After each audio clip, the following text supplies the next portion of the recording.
ബംഗാൾ ബി.ജെ.പിക്കും തൃണമൂൽ കോൺഗ്രസിനും ഒരുപോലെ നിർണായകമാണ്. തൃണമൂൽ കോൺഗ്രസ് കഴിഞ്ഞ തവണ ആകെയുള്ള 42 സീറ്റിൽ 22 സീറ്റുകളിലാണ് അവർ വിജയിച്ചിരുന്നത്.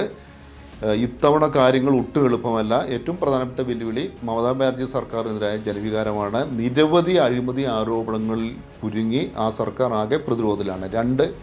അവരുടെ നേരത്തെ മന്ത്രിമാരായിരുന്ന 2 പ്രധാനപ്പെട്ട നേതാക്കൾ ഇപ്പോഴും ജയിലിലാണ്. അതോടൊപ്പം തന്നെ മമതാ ബാനർജി നരേന്ദ്രമോദിയുമായി ഒരു രഹസ്യ ധാരണയുണ്ടാക്കിയിട്ടുണ്ടെന്നുള്ള പ്രചാരണം ശക്തമാണ്. ഇത് മതേതര ചിന്താഗതിക്കാർക്കിടയിൽ ആശങ്കയുണ്ടാക്കിയിട്ടുണ്ട്.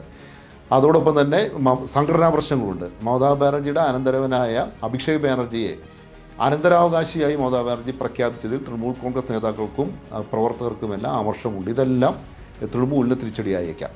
അതേസമയം അവിടുത്തെ ജനസംഖ്യയിലെ 28% വരുന്ന മുസ്ലിം ന്യൂനപക്ഷങ്ങളെ ഒപ്പം നിർത്തി ഈ എല്ലാ ജനവികാരത്തെയും മറികടക്കുക എന്നതാണ് മമതാ ബാനർജിയുടെ തന്ത്രം. അതോടൊപ്പം തന്നെ ഇടതുപക്ഷ പാർട്ടികളും കോൺഗ്രസും ശക്തമായ രംഗത്തുള്ളതും യാതൊരു സംശയവും വേണ്ട തൃണമൂലിന് വെല്ലുവിളിയാണ്.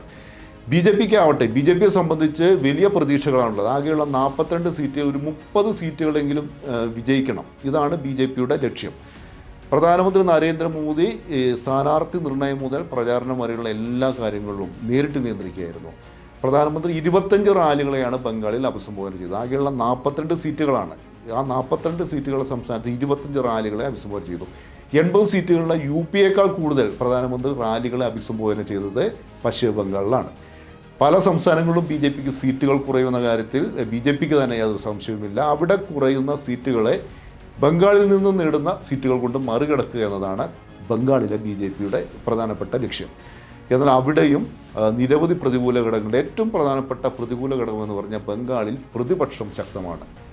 അവിടെ തൃണമൂൽ കോൺഗ്രസ് ശക്തമാണ്, അതുപോലെ ഇടതുപക്ഷ പാർട്ടികൾ ശക്തമാണ്. അതുകൊണ്ട് തന്നെ മോദിയുടെ നയങ്ങൾക്കെതിരെ കഴിഞ്ഞ 10 വർഷക്കാലത്തിനിടയിൽ നിരന്തരം പ്രചാരണ പരിപാടികൾ നടക്കുന്നു. അതുകൊണ്ട് തന്നെ ഈ മോദി ഭരണത്തിൻ്റെ പോരായ്മകൾ ജനങ്ങളിൽ എത്തിക്കാൻ അവിടുത്തെ പ്രതിപക്ഷം വലിയൊരളവോളം വിജയിച്ചിട്ടുണ്ട്.